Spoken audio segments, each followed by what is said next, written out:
হয়েছে রে মায়া, কি করে? সুজনে কি করতেছে? কই মাছের তেল চিপড়া বাইর করে এই কইয়ের তেলে বলে কই বাসবো।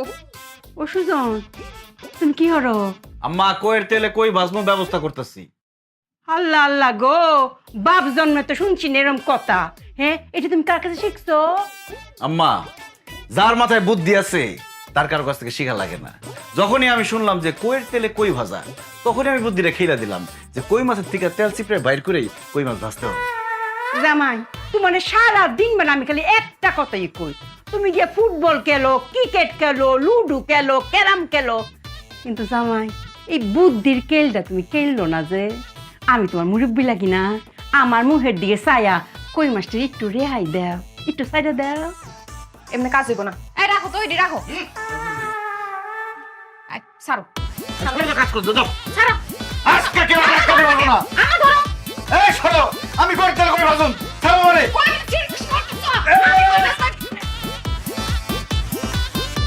সুযোগ পেলে খেলা দিবে খেলে, না সে ম্যারাডোনা না সে পেলে, ধরে যদি খাই উপায় আর নাই, দিয়ে দেবে তাকে জেলে,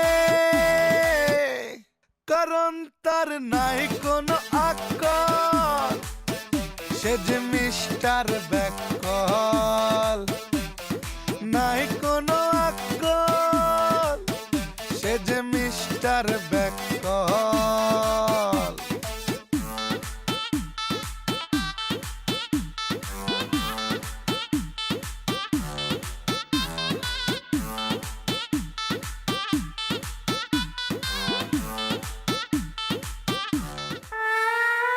কত হয়েছে? 20,000। এই 20,000 টাকা শান্তরে পাঠাইবা। শান্ত থাকে ঢাকা, আমি অন টাকা নিয়ে ঢাকা যাবো।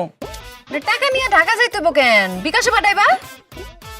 ও, বিকাশ থেকে পাঠাই দিব। হ্যাঁ, শোনো, বাজারের যে কোনো দোকানে গিয়ে জিগাইলে হইব, ওখানে বিকাশ করবা। আর এই যে 400 টাকা হইতেছে তোমার খরচ।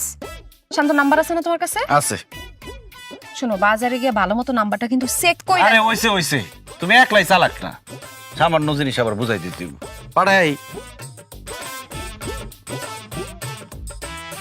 বিষয়টা বুঝছো নি?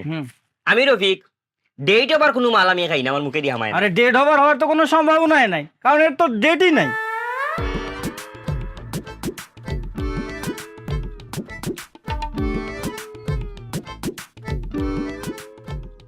আচ্ছা ভাই, এটা কি বিকাশের দোকান? না, এটা তো আমার দোকান।